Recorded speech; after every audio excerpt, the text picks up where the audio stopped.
Settle In. On Off the Ball. It's brought to you by Guinness 00. All right, you're welcome along. It is our latest episode of Settle In, brought to you by Guinness 00. And I'm delighted to be joined by Tham and Nhat Nguyen, who are two of Ireland's most successful sporting siblings. How are you? How are you? Thanks for having us. Though I should just tell the listeners that off air we've just been rowing about what your name actually is right now, Tammy. Yes, it's Tham Nguyen Goff. And he was like, since when did you change that? I was like, that's been my name. I didn't know that. On the passport it's a little bit different, but okay.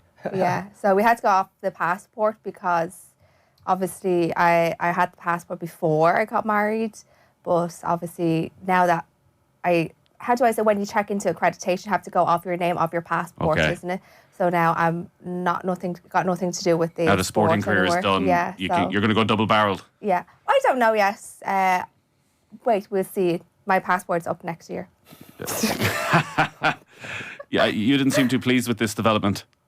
I'm totally okay. Whatever my sister wants to do is great. But this is the first time me hearing it. Okay. Tham Nguyen Goff.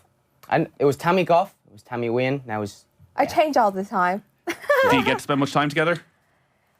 Recently, yeah. Recently a lot. We're spending too much time lately. Yeah, a bit too much. yeah, a bit too much, and then... Could be a bit of tension by the end of this. Maybe. Yeah. There it is, yeah. What's the age difference? Oh, 4. what is, 4. 4 years. 4 years. She's 96 and I'm born 2000. Right. Yeah. I don't think that's bad of an age group. Her kids are like 2 years, so I think that's even better, right? Yeah. So they can kind of go to school with each other. We couldn't really go to school with each other like that. Yeah. I'm guessing that's the reason why Tammy had her kids quite young. Well, not young. But closer together. Yeah. So they can have a little bit more brotherly, sisterly relationship, I guess. What was your relationship like when you were young? Would you be at each other all the time? The normal stuff? Like we wouldn't be at each other the way Lily and Mark is. Like Lily and Mark are my kids. They would like full on hit each other all the time, and they love each other and they hit each other, and it's normal, right? But I don't think we had that sort, because I was a bit older than you. Yeah. But I remember we had a scrap before. Yeah. Yeah. You would always have, I guess, a scrap, but I think, especially because Tammy obviously came to Ireland first, and I think, for me personally, I think that's got a huge impact on our relationship growing up, because I didn't have a sister for 6 years at the start of my life. You never said you missed me. Right, that miss that right. relation. I was like, No, I never said I missed Tammy. Really. But that's probably why we don't get in that much fights or something, because maybe we're, I don't know, a little bit too far disconnected, apart. because 6 years not knowing that you kind of had a sister. I knew that I had a sister, that type of thing. So now to finally meet my sister when I moved to Ireland was kind of like building that relationship again, rather than from Vietnam when we were younger, right? I think if you kind of really... So let's go back to that then, because listen, you end up both being so successful, and you go to the Olympics twice in badminton. You end up in Ireland's first ever European medalist in weightlifting. You're what age, Tam, when you leave Vietnam? I can't remember exactly. Like, I've never actually properly done the maths. I think I was 6 or 7 or something. So like that. have you memories of living in Vietnam? Kind of very brief, like very, very small. I remember like we were just living normal, and we would never have the best of anything. We were pretty poor, weren't we? Like in Vietnam. Vietnam? Yeah. Compared to what we have, compared to the normal life you would have in Ireland, we didn't really have much in Vietnam, and we couldn't really do much unless you get really good at school, and then you go down, become a doctor or become a solicitor or a lawyer, that type of thing. That's the route. Very difficult to have another route to change, like to go up in the ladder. You were so young, so maybe it's very hard to go back to there. But did you realize at the time what else was out there in the world, or was this was just normal? This is what everyone around you was going through. No, we've never even met a white-skinned person before. The first time I've ever seen anybody that's outside of non-Asian was stepping into the airport, and I was like, what the hell is it? Like, what's going on here, you know? And that we don't know anything. The first time I've ever been on an airplane or seen an airplane, or if I ever heard of an airplane, was in a book. Okay. So you and your dad came Yes. first, Yes. and I don't know if you've spoken about it since. When you look back in that time, did he talk to you about why you were going to leave Vietnam, why you were going to leave the rest of the family behind? I briefly remember my mum just says, "You're going to another place. This will be better for your life. Just go." My mum was fully convinced that she will never see me again. Mm-hmm. She said that. She was fully convinced that she will never see me again, because back then you didn't have internet. How are you going to communicate? She was expecting that she will never see me again. I don't know why she thought that, but she she said, "Just go. You look after your dad. Your dad will look after you. You will have the best life." I know. Looking back now, that must have a huge impact, long-lasting impact on your mother. Like, you know, I've a 6-year-old. The thought of her going across the world, not knowing if you're ever going to see her again, it's impossible to even fathom. A couple of weeks back when I was lying in bed and me and Mark was there, and I was saying, like, oh my God, thoughts now of, I was saying to Mark, would you move to a different country now with Lily and leave me and baby Mark back behind? I started crying because the thoughts of that, like Lily going abroad with Mark and never seeing like Mark and Lily there again, that would kill me. But putting myself in my mum's shoes, if we're in that much desperate of situation, of course I would let them go.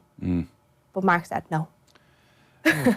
Mark said, "I'm not leaving." But listen, it's impossible for him to even imagine. It's impossible now for any of us because we're in such a privileged position. But unfortunately, there's still so many people all around the world who are having to make those type of decisions. Yes, and it's maybe one of at the start, the hardest, but end up being the best decision for our family and for us.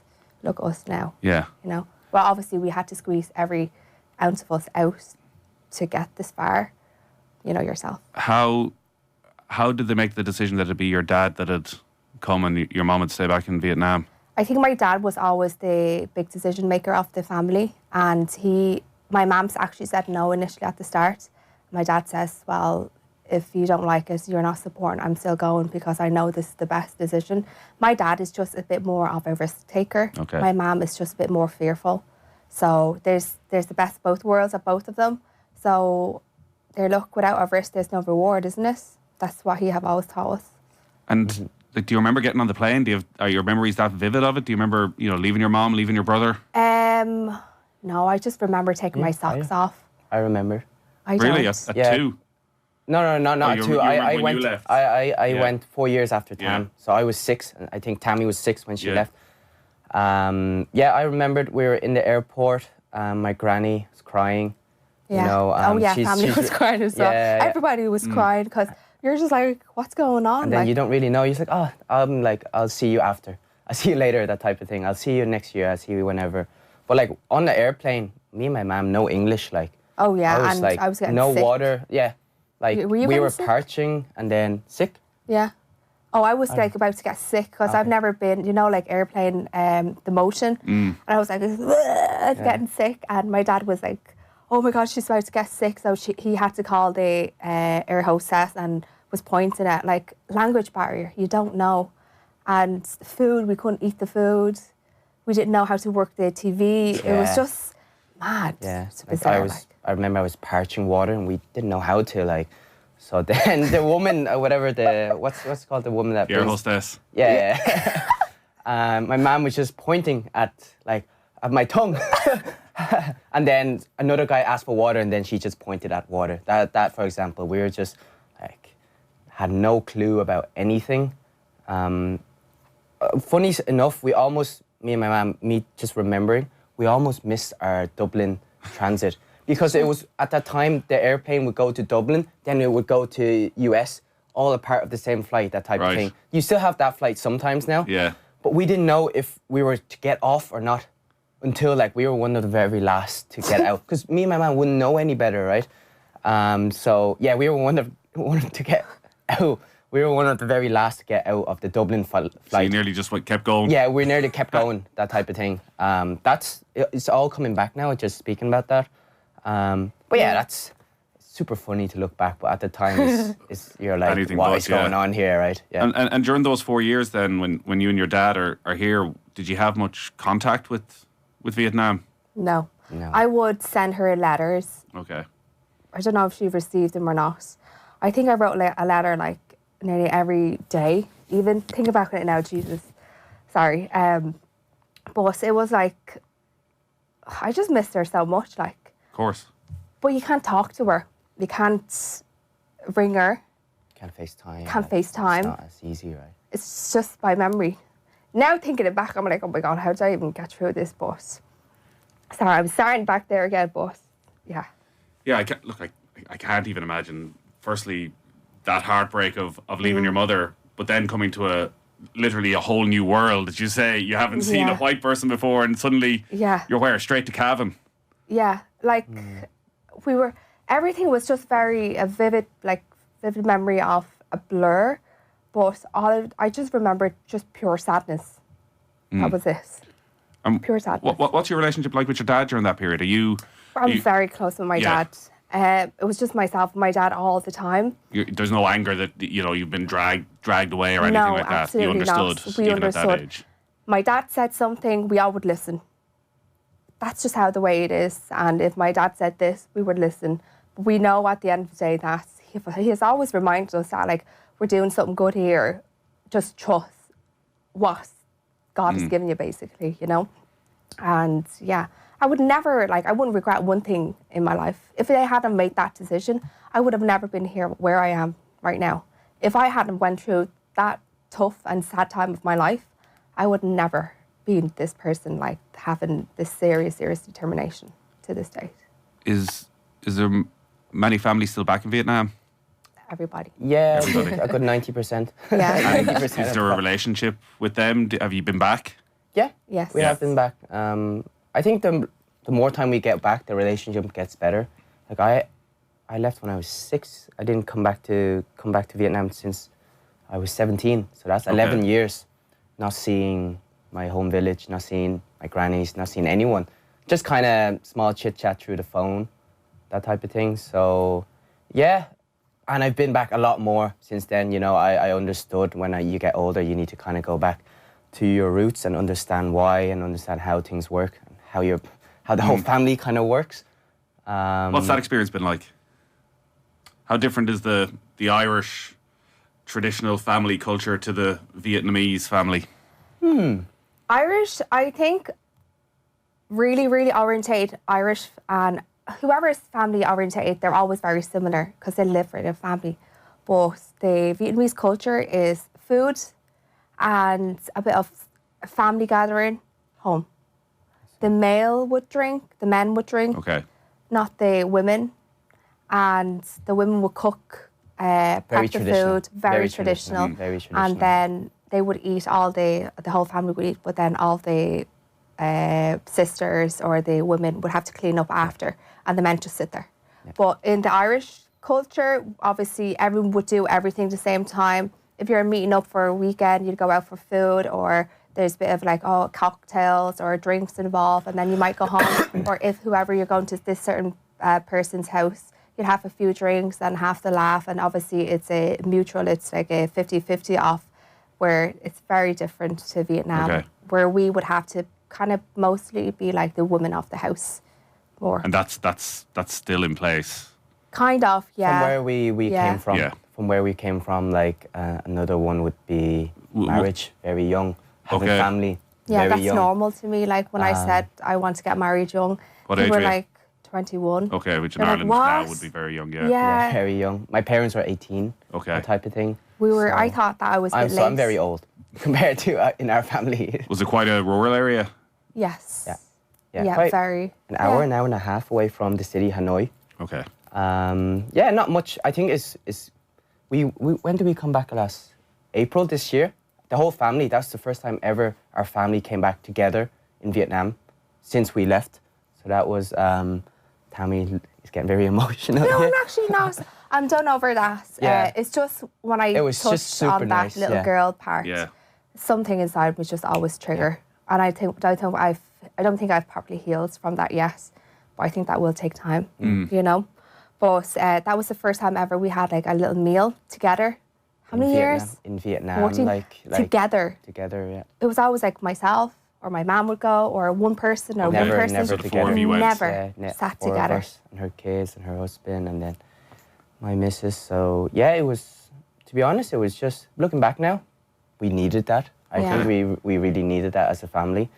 It was great after Paris. Was it Paris or before? Paris. It was before. It was kind of like a reset before Paris until I go training mode or focus onto Paris. But yeah, It must be a wild experience for your parents going back with their kids, with their grandkids. You know, their son is going to the Olympics in a couple of months' time to be back where it all started. Yeah, it definitely brings, and you know, for me anyways, it brings a lot more appreciativeness or gratefulness. humble and humbleness, grounded for sure, because to go back. And to be honest, we have so much more than we had before.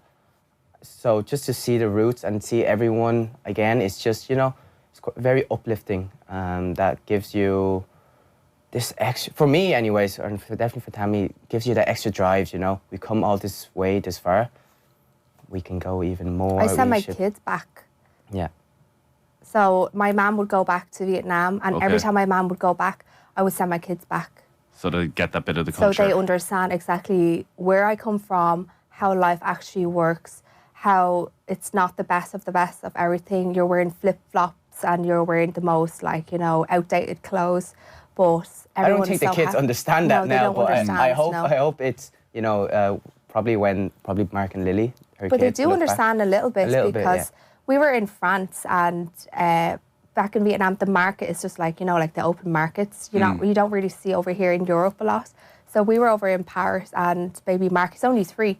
He's there walking and there was a man across the road selling fruit. He points to her and goes, look, oh, ma'am, look, Vietnam.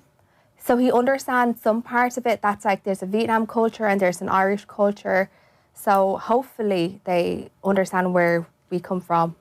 And going back in the understanding of how your life could have been if you had stayed in Vietnam and if your father hadn't taken that massive risk to come to Ireland. I'm sure you've probably got cousins of a similar age. Like, have things improved considerably in Vietnam since you were there? Would you have had more opportunities if you had stayed? No. I think now, yes. Now, 2024, yes. But at the time, 2006, 2007, 2008, we would have just been your average, you know, local markets, going to the markets, selling your veg, your fruit and veg. My mum was selling clothes. Okay. My dad would work like these constructions, that type of thing. Yeah. Just like 20 man building a foundation to a shop or a foundation to some sort of a building. My dad would be, and I probably would follow that route. Yeah. The route that your parents took, obviously a lot of Irish people through the centuries have gone different ways to America, to Australia. And when you talk to sort of second generation Irish, they go sort of different ways. Some always stay fully ingrained in the Irish culture and their friends in America would be second generation Irish as well. And they always want to keep that connection. Others would fully dive into the society over there and you'd barely even know that they had that Irish heritage. What's your parents' relationship with Vietnam? Still very traditional. Much traditional. Very Vietnamese. So if I walked into your house... Yeah. Oh, yeah, it's Vietnamese. Okay. Yeah. Oh, my house, not so. But her house, yes. She tries to keep it like very... Even the way she lives or her food is still the same. I did see a video, one of the ones you did before the Olympics, where she was making a traditional Vietnamese dinner for you all, and I wasn't sure if this was just because the cameras were there that there was about 8 different courses, or whether this was every day. No, this is normal. Yeah, right. Most days. Yeah, that's most days, and we try to eat as much as we can together. To be honest, I go over to the house because I know when Nat's home, I get fed. Well, not I get fed. There's always nice food on the table because he's the athlete, and my mum always makes sure there's food, fruit, everything for him. So I know when he's home, I'm like, right, I don't have to make a lunch today. I just go over and eat what he eats. The golden child. Yes. Yeah. I'm not gonna lie. Yeah. I've no problem. I don't have to cook sometimes, so I just go over and eat whatever he's eating. Yeah. The settling then in Ireland, for you coming over first, and with all that stuff going on internally of trying to deal with that amount of change and the missing your mom and all that. How are those first few years?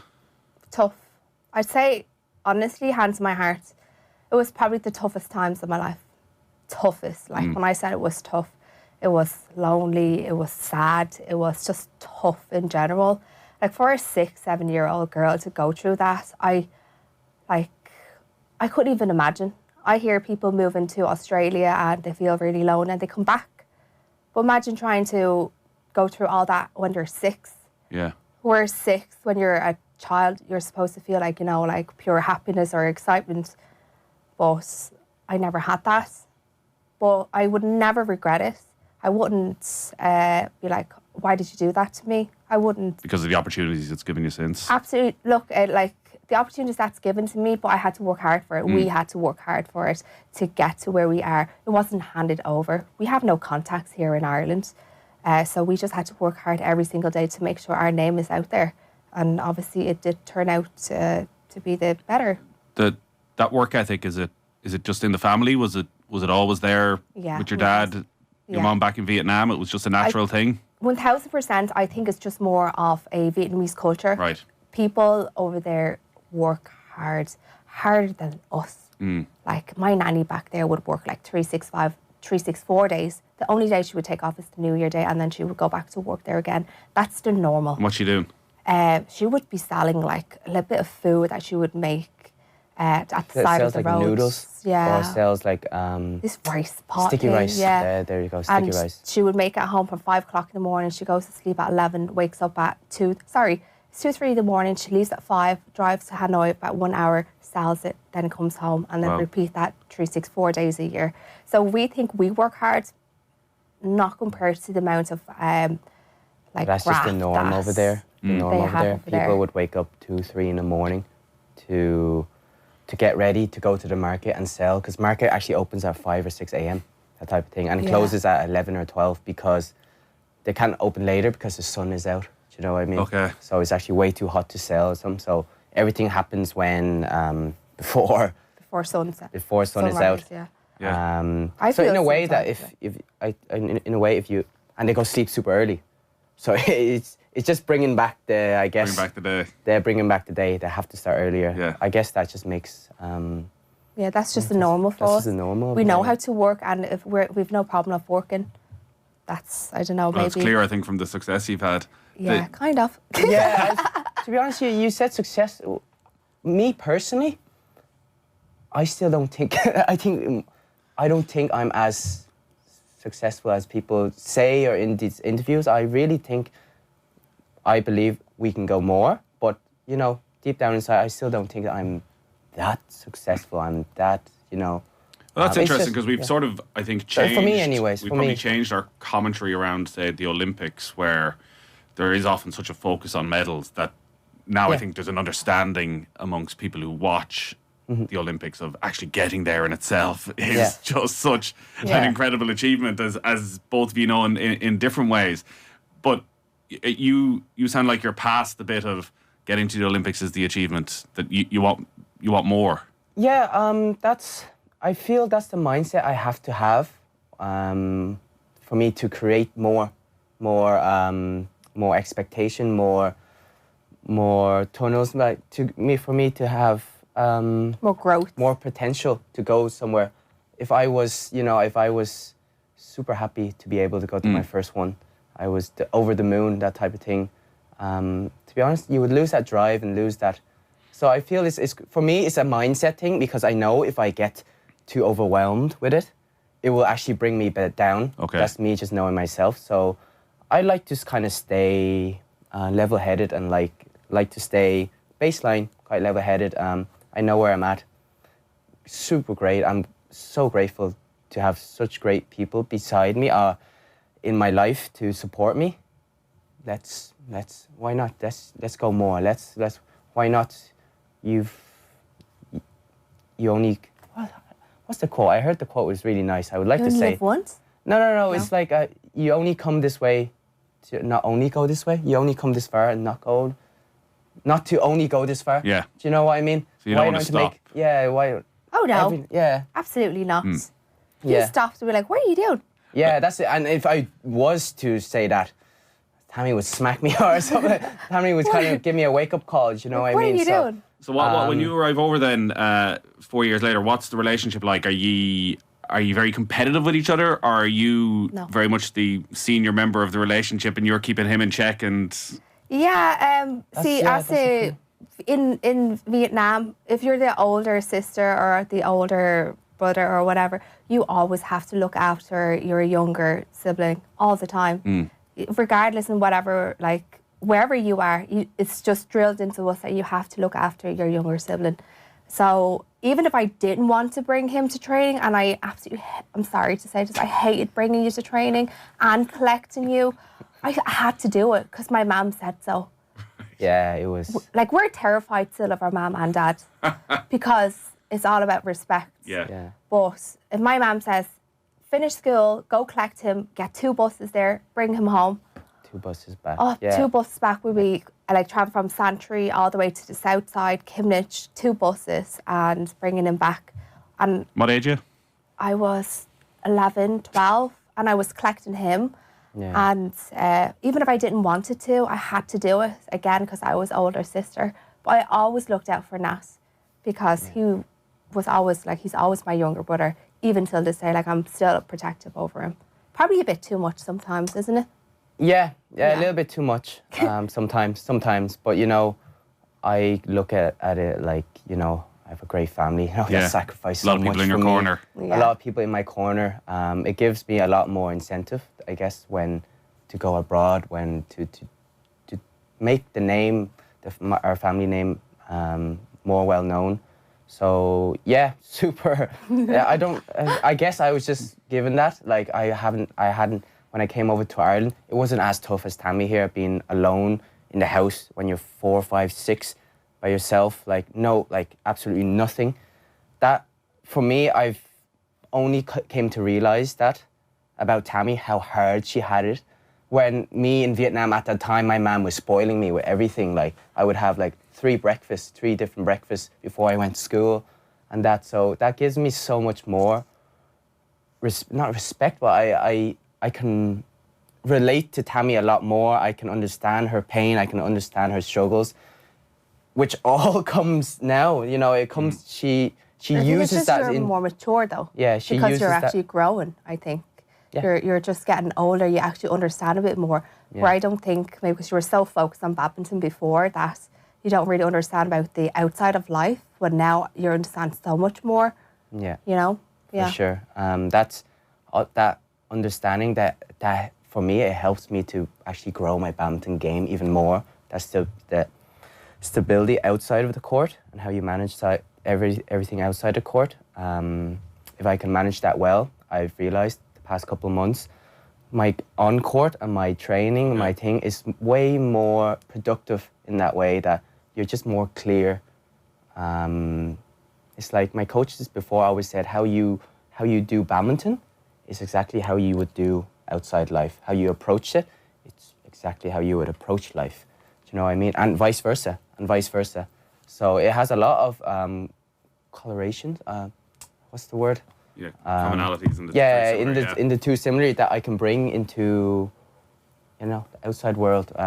Whenever my career, touch wood, there's no bad injury. Whenever. Well, you broke your toe.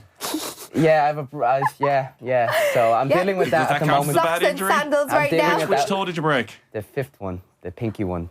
You broke your little toe. Yeah, so I was in India 2 weeks ago and kind of half jet lagged.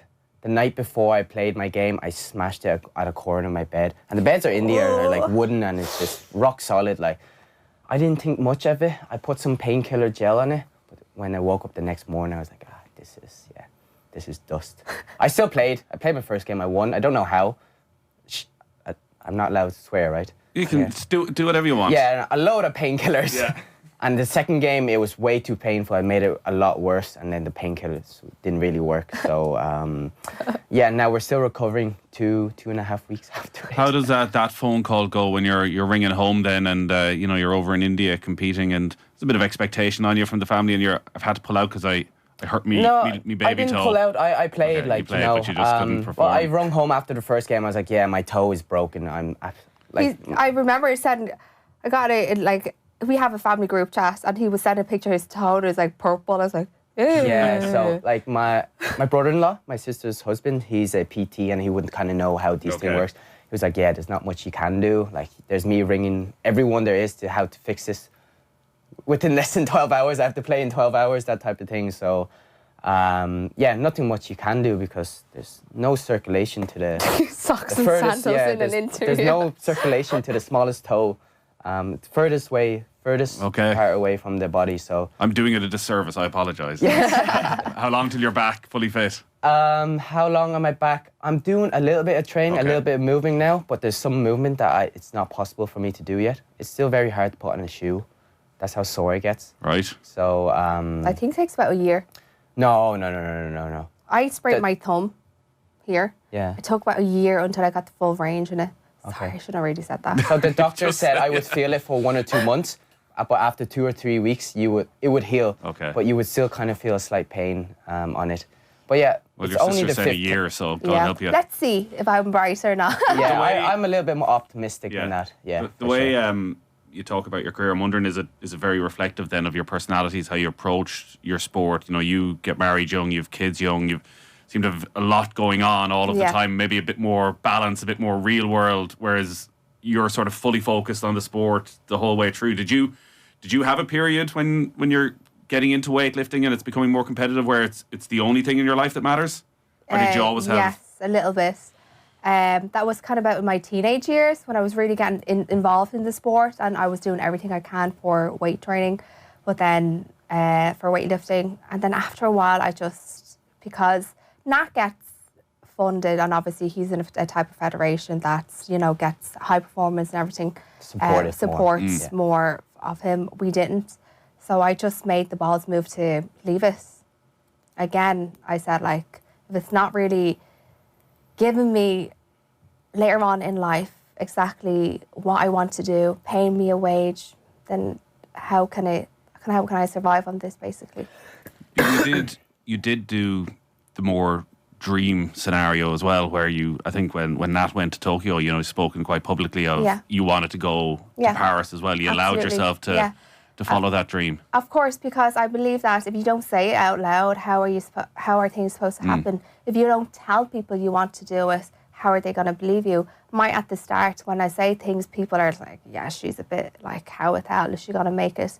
But again, in the life of business or in anywhere in aspects in life, it all starts with a thought.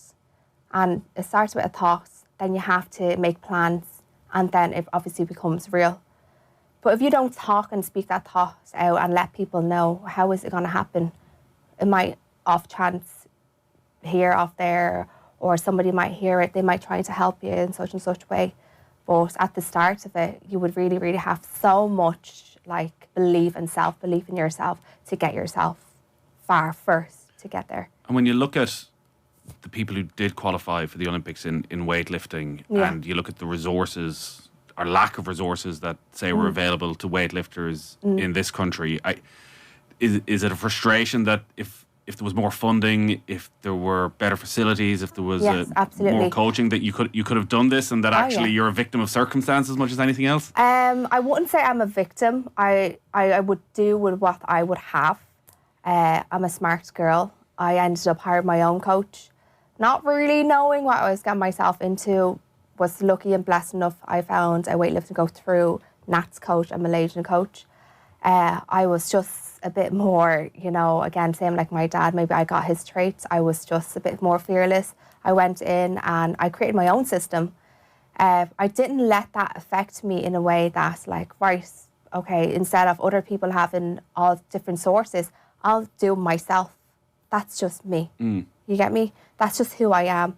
So... That's you having to do that, whereas the people you're competing with aren't having to think like that. No, they don't have to think like that. In fact, they're given all, obviously exactly the same thing as Nat is given now, but they are given accommodation there as well and a wage. I didn't. I say this to a lot of weightlifters, other countries out there, and they think I'm crazy. They're like, what? You don't even get paid? I'm like, no. I genuinely only did this not because of the love of sport. And I had only one reason only, was to walk on that opening ceremony with my brother.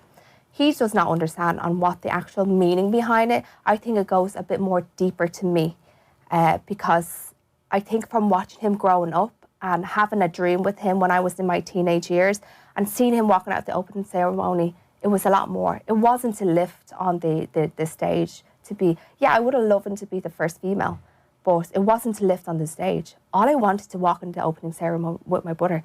Even if Team Ireland just gave me a uniform to walk out, I'd be happy because that was the dream that I had. Yeah. But in order, I had to obviously achieve that, and I had to be like earn to get myself on the team, you know. So yeah, I went. And you back. almost did. Nearly. Well, was there enough. was there a day where you knew it wasn't happening, or was it a sort of slow ebbing away of I'm just I not going always to knew make I it? was strong, but time was on my hands. Strength just doesn't come like in a space of 1 year or 2 years. It takes time to build strength. I always had natural strength, but to have natural strength and technique and squeeze everything in the space of 2.5 years together. Like he has built his life. Our S&C coach, we had the same S&C coach, Kieran, and he said to us, people like build their whole life to qualify for one Olympics. That was his first one in Tokyo, and he was 21. What makes you think you can squeeze 2.5 years in and try and qualify? Again, I was just basically fearless because I wanted it so bad. Yeah. So I just went straight deep in the deep end. So when She skipped a lot of steps. yeah, well, that's Yeah. what I was going to say. When it doesn't happen, then and you're sitting down at night and you're realizing I'm not going to walk was in that a bit opening ceremony. Yes, because I've invested a lot of money Yeah, into this. okay. I invested a lot of savings into this, and myself and Mark, which is my husband, he had to sit me down because it was top 10. We were fully sure that if we hit the target of about 180, 185, that would get in the top 10 because we started off as that. Qualification has changed this time around. People bet their own top. So it's like, it's top 10 in the world for Nat and Nat only. You get me in the men's singles. And there's so many people. There is like 60 people trying to get into that top 10. People drop out along the way. It started off as 60 people, and then we ended up with 30 people. And then I ended up ranking at 20. But in a way that, like, they never gave us out this is the target you need to hit. It's Just kept me. going higher, It kept higher. going higher and higher and It higher. was a limit to where you could It was go. no limit. Okay. We just kept on fighting, and it came out down to the top 10. It was really, really good to watch, but it was horrible for the athletes to experience it because we were fully sure if we kind of hit this sort of number, and I had potential for it. But I was hitting it in training. But when I was hitting the 185 numbers in training, I needed to do on the day, and that's what my coach kept saying to me, 185 is all you need. But then when the second or third qualification, the numbers jumped to 190. I physically couldn't. And I knew when the numbers jumped to 190, everything just went crashing down. My dreams just kind of went. Remember, I was going to a really, really dark stage, just no motivation. I was getting sick and hiccups happened in business. What I felt, it was dark. When I said it was dark place, it was exactly this time last year. Okay. Just coming up for Christmas. But then I turned my life around then. I made a couple of promises to myself to turn my life around. What'd you say? I said, you can't keep on going like this. I said, are you going to keep on sobbing that you didn't make it? I think I cried for a month straight. I'm like, oh my God, Mark, what did I do? I didn't qualify. This is so embarrassing for me. I've never failed anything in my life. And I'm like, now that I got myself out there of I wanted to make this, and now I didn't make it, does that make me look like an absolute idiot? And then I was thinking so much on what other people thought of me. And then I'm like, it flipped around and I just said to myself, it's either you stop this now or you keep on going and you keep feeling for yourself. So my New Year's resolution was to put myself first, put my happiness first, do what I wanted. And it was just felt really dark into the new year. And then when I kept on saying to myself, it will get better, things will get better, weightlifting is nearly over, my financials will go back up there again, things are going to get better. I had to fully convince myself, reverse the way back around and got myself out of that hole. It was basically me getting myself out of it. Yeah, because I get the sense from listening to you that you're probably the person that a lot of people go to when they aren't in a great space and that they can rely upon. Yes. So when you're the one who needs to look around, is it Is it your family you go to? Are there other people you can speak to? I spoke to Nas and I spoke to my dad. My dad still kind of kept me, like, telling me to keep going. But no one really understood of the amount of weight I felt on my shoulders, especially with trying to juggle everything. I just felt like nobody really understood me. And when I was talking to my coach, I don't think he understood me either. He kept on saying that I should rest a bit more. I'm like, I physically can't, because I have a business to look after. I don't know if you understand that, you know, and money and everything. And yeah, so I spoke, but literally it was more deep down. I had to drag myself out. Yeah. So what's that period like for the two of you then, in the weeks afterwards, where you've sort of made it very clear you want to walk alongside your brother at the opening ceremony, and it's not going to happen? And I'm trying to think of the word that's not jealousy, but because I'm sure that's not what it is. It's There's not a jealous, huge pride there, but also, I don't know if in a way you have to hold back your joy of going there because your sister is not alongside you. Yeah, no, I to be honest, I try to keep my badminton and my family life. I would never bring my badminton into my family life. I think it's funny enough because Tammy went through a tough time roughly this time last year, and for me it was roughly the middle of the year last year. I spoke to the family. You know, I was actually really struggling with my game, with myself, with everything. Everything just became, you know, a lot more. So I can relate so much to Tammy there when she's speaking about struggle of, like, you're digging yourself into a hole, and for you to actually physically, mentally, just for you, to be honest, it's only you that can actually bring you out of that hole. And that's what my dad instilled into me, or put into my head. Tammy also, when I had that family meeting, there's no one else that can really dig you out that hole that you think you're in, or you are in, or whatever, except from you, right? And to be honest, it's just every single day going at it, trying to just change the mindset, change this, change that. You know, maybe it's wrong, maybe the change is wrong, but at least you know, okay, this doesn't work, you can go another route, you know. So Tammy speaking like that, I can totally relate to, because maybe she lost herself as a person when doing the athlete life. To be honest, I think everyone goes through that. You do lose yourself because you're so ingrained onto your identity's too tied up with your success. Maybe for me, not being a family person, not being the best brother, not being the best son, and that, because for me, not being the best human to anyone, because it was just being selfish because you felt you had to be.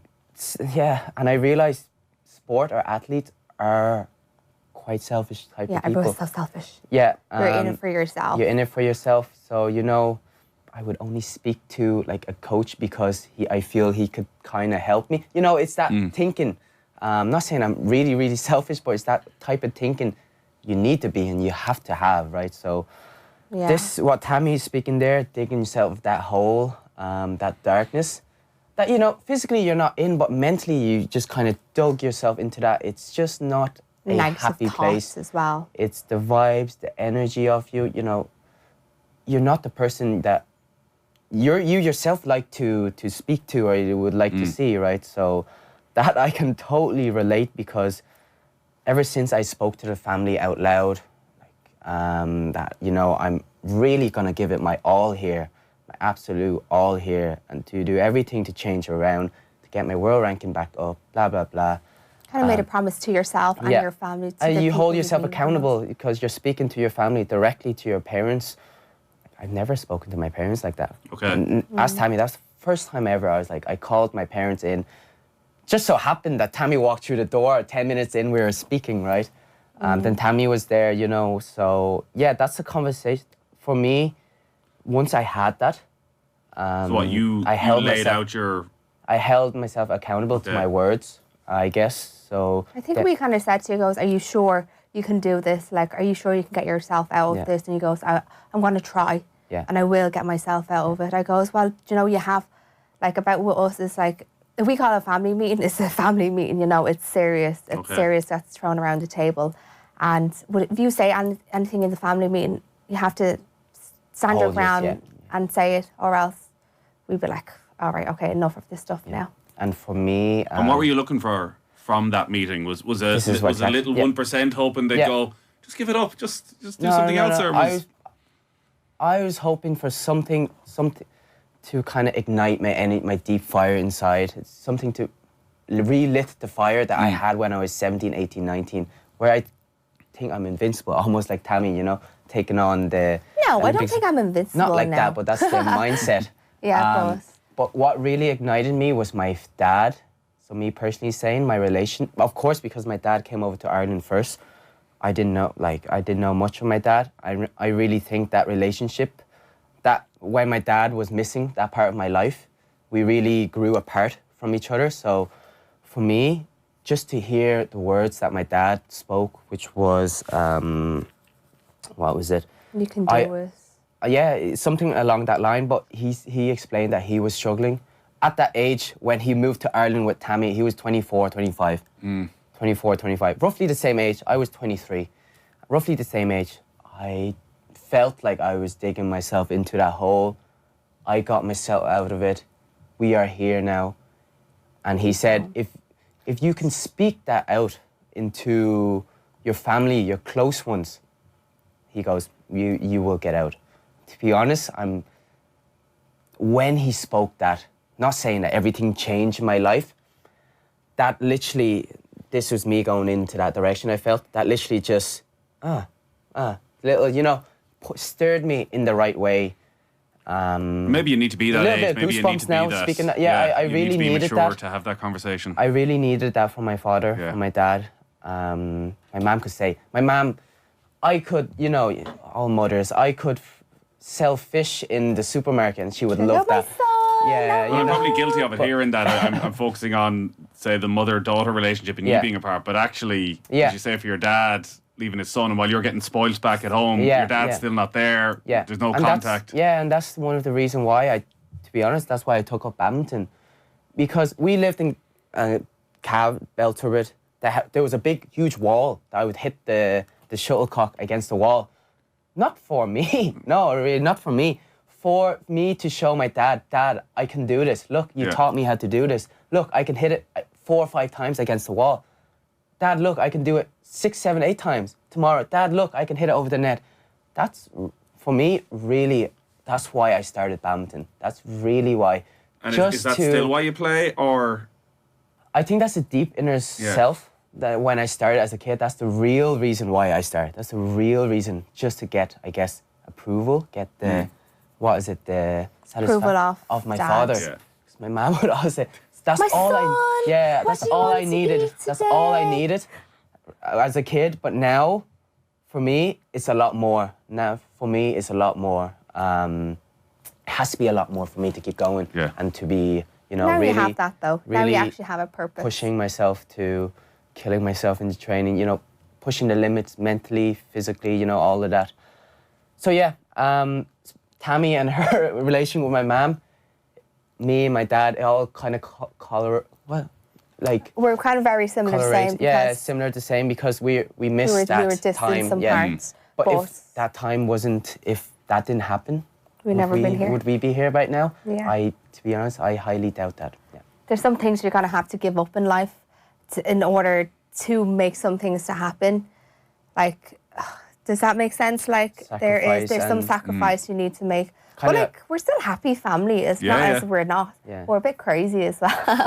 But that's every family, But that's every family. Everything that your parents did, obviously, when you were kids, they did it for you. Like they did it they really did it for us. And for me, growing up and seeing how Tammy treats her kids, and seeing how then you realise, oh, my mum and dad, bloody hell, gave a lot everything up for me and Tammy. Especially, I'm going to say for me, like they gave up so much for me. Their time and energy was purely on making money to pay for training for me, basically. Yeah, I had to work for you in the Chinese. Then Tammy had to work in the Chinese because they had to save money. They cannot afford to pay another employee. Yeah. For me to pay for some tournaments at the start, to pay some clothing because I didn't have badminton clothes. At the start, I had these pennies, 2, 3, 4 euros t-shirts. You're not allowed to wear that for like sports tournament. Irish sports tournament. I had shorts. I had barely anything. So Now he's sponsored by Yonex. Gets free clothes. now I'm a little bit. It's all worked out. It kind of worked out quite okay, but yeah, at the start it was. Yeah, I'm super lucky to be able that kind of God or someone gave me these cards, dealt me these cards. Of course, gave me struggle at the start, but they dealt me that, you know, funny enough, my missus, my girlfriend, she's mad into like fortune teller. Every time she would go to fortune teller and say about me, she's like, you shouldn't worry anything about me because you live like, I'm sorry to quote this, like the king lifestyle, you know. And then I realized, oh my God, like, really, I'm so lucky to have, I don't have to worry about anything. Like, I still live with my parents. Delighted we're happy out. Like, everything is... You have no worries. I have absolutely no worries. And the missus, she goes to me, for me also, you have no worries. All you have to do is just focus what you have to do on court. You know, this gives me that mindset. Yeah. It gives me so much, you know... Peace, isn't it? Peace and, you know... And of course, you want to win. You're killing yourself to win. It's also, if you do lose life, like, you know, if you don't make the Olympics, you know, there's a lot more. You know, I have a super supportive family at home that really, like, loves me for who I am. I know I'm not the easiest person sometimes or not the best person to be around because of the stress level on court or the whatever it is on the badminton field. But, you know, I'm super grateful for the cards that I've been dealt, from the people that I've met. That's just only, you know... Lovely for you. Yeah, lovely for me because to be honest, I just want to progress in that field. And yeah, you just have to be grateful of what you have and make the most out of it. And Tammy made more of what she had. That's me just kind of growing up now, growing out of the shell of Nat, of only the badminton. Now you have Nat kind of the fully rounded person. He made his first Instagram post. Yeah, not fully rounded person, but going along that line. Instagram. Open my dimension, open my you know my book or my chapter. Just more to myself and I really feel this brings a lot more into your life. You can attract a lot more. What Tammy's saying, she talks a lot about. The laws or whatever, attraction, just how life works. You have to give and you have to give a certain amount to get, you know, that type of thing. This is how the fundamentals of law, I guess that's how it works. He's only experienced it now. I'm only experiencing it now, but you know, when things start clicking and when you're like, this is why, then you can kind of, you know, focus the energy on the good things and the right things that works for you or for me. For Tammy is different. Yeah. Then you can really point that into whatever your field is to be, whether it's badminton, whether it's post badminton, whether it's whatever, family life, kids, you know. You know. So yeah, that's a little bit more insight about myself and how my development throughout true sport. This is true sport. Tammy had it completely. Opposite. Reverse. Yeah. And me is real life first. Yeah, real life first. Now is sport for me into real life. So it's, to be honest, I think that's brought me and Tammy a lot closer recently, right? A lot closer. I realize how much Tammy has put into me, whether haven't been the best brother. We fell out a few times. We've had talks. Me being so naive, so badminton focused, I didn't know I was being a bad brother. I didn't know I was bad. I didn't know sometimes. I didn't know I was being. I could have been more supportive. I could have been a lot more supportive. I could have been, but to be honest, I don't know if that could have been helped Tammy, or not, because she's the type of person that she can do it alone. I don't know if my support, or my dad's support, or my mom's support could really help her. I think she needs that friction between us she needs that confliction between us, or between anything, to excel herself into the next we level. don't hate each other. No, I don't think that's coming out. This is very in-depth. No. Very in-depth. Yeah, we've never spoken about properly this about is like me this. going quite in-depth as me, quite I definitely think you're just coming out of, because while you were in that bad of a situation there, you had zero purpose in life. Your life was just badminton. So we were trying to explain to him there was so much more in life than just badminton. But he can't really understand it because he was brought up as being a badminton player, where I understood all the qualities of life.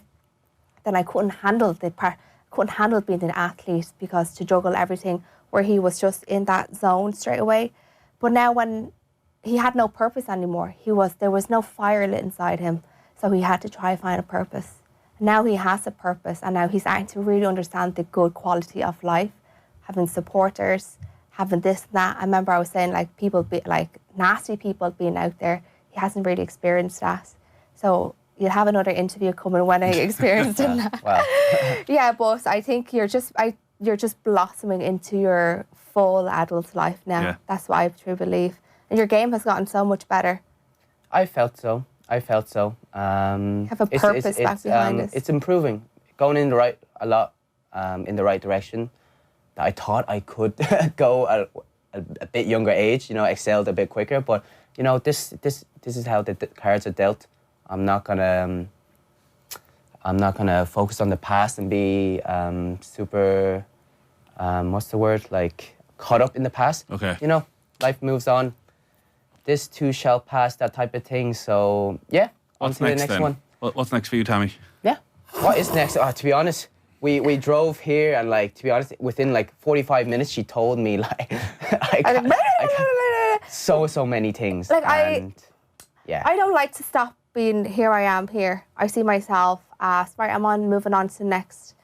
I might become whatever in weightlifting, but I do want to be I want to be a TV presenter. Okay. I want to be one of the first Vietnamese and Irish TV presenter out there. You have to have big goals for yourself and say who you are and what you want to do, isn't it? So this is, I feel the start of my weightlifting journey, but in that media presenting journey. So there, I want to expand more businesses. And yeah, I just want to be better myself every single day. You might see me in a show or something like that. I don't know. Maybe, hopefully, someone sees me and they're like, I like her. You just swap seats here and yeah, make it maybe easier I'll anyways. interview you next exactly. or something. But I don't think I'll be me. as interesting on the other side, though, is the problem. But I definitely 1000%. I feel whenever I speak to people, a lot of people can relate to me. So I could probably get the best out of people, and sometimes being behind the camera, behind the mic itself, that you can actually relate to more. You can get the best out of people. I feel I love talking, so maybe that's my next thing. I'm really am trying to break into that media world there right now. It is quite hard and it is very, very tough, but I'm willing to work hard for it. Well, listen, if we can give you a hand here and off the ball, we can have a chat off air. Let's Shout chat out to after. You definitely you strike me almost as one of the lucky ones coming out of elite sport, in that you have so much other stuff going on and such a real focus that, as important as weightlifting has been to you, actually you're able to transfer that focus and importance to other things quite quickly. Whereas I think an awful lot of sports people, you probably touched on it, Nat, have been in that position, really struggled with that change. Yeah. And again, it comes down to that inner girl. When I was 6, a lot of no's was given to me, a lot of rejection. It's no problem, I'll stand back up there again, but I'll stand back up 10 times better than I was before. Sometimes I actually work better off rejection. I had a couple of rejections back there, and that probably builds me and made me. So, I don't like standing still. If you want to have a look at my weekly schedule, it's crazy.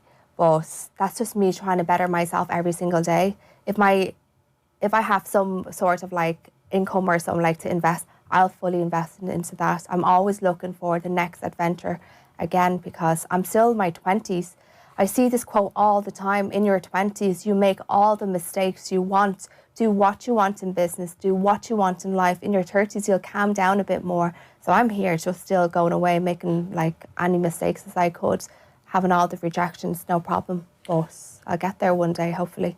For you, Nat, 2025, once we get over that broken toe, what are the big events? What are the things to look out for this year? Yeah, for me anyways, I try not, a few interviews to start talking about LA before with me. I'm to be honest, I'm just taking it one day at a time, one Right now I'm dealing with my toe, so so one day at a time. Really, and that's what I'm kind of incorporating into what I do in badminton, focusing one point at a time, one rally at a time, one time. Just what I have to do next. And for me, what I have to do next is recover this toe, get myself in good shape, have some competition and training camps in January in Asia. So yeah, that's the next goal for me. You know, not look too far. Try to be, you know, just try to keep the goals quite small. If it's too far away, it's very difficult for me to speak about LA, for example. We have Europeans in April. To be honest, I'm not so really worried thinking about that. April in 2025. But I'm really focused on what I have to do in the end of December, which is recover this, spend some time with my family, quality time with my family. You know, just making the most of that for these 1-2 weeks when I actually have off, because Tammy probably knows I'm away like 6-7 months of the year. Oh, yes. Yeah. When we received the email, I was like, the only day is today. Yeah. And that is all. Yeah, and it took us 2 months to prep. So you're over home for dinner every day now, are you, while he's back? Oh, yeah. Pretty much. Oh, yeah. Pretty much. Lunch, dinner, everything. Yeah. The best of everything. Yeah. Yes. So yeah, right now for me it's just improving myself. Again, similar to Tammy every single day, but it's towards the me as a person also, and towards my sporting ambitions. Yeah. Yeah. So it's very similar the way Tammy is speaking. Super similar. Everything is quite similar, but I guess we just pointed at different passions. Oh, he said to me, did I show you this parking place? Because I always park at this spot. I was like, no, I always park here. Yeah. So we ended up we're like, oh my God, we're actually too alike. It's like on top of St. William Street, there's a little road where mostly it's always free. And I used to get my cryotherapy there, and I used to. There. I never knew. Then I would always park there because I know it's always free, and there's a little walk into like whenever. So I was like, okay, this is quite strange here. It's just very strange, and we wore like the same colored jacket. Some sort of a. And to be honest, I was gonna wear this color today, but I just had a feeling that let's just change it up. Wear your black jeans, because I was gonna wear kind of creamy today. Because I quite like that. It kind of suits, I think, our subconsciously skin. Almost like twins. Yes. I guess so. Kind of. We parked in the same spot. Almost, yeah. Almost, yeah. We're starting to get to know each other a bit more. Families. It's quite. Yeah. Listen, thanks so much for coming in and being so incredibly honest. The very best of luck with everything that you're doing on court, off court, all of that. The Nguyen, that's definitely the correct Nguyen. Yes. Yeah. And obviously we'll have a chat off air then about where the golf comes into your name as well, Tammy. But Tam, thanks so much. Thank you. Cheers. Thanks for having us. Settle in. On Off the Ball. It's brought to you by Guinness 00.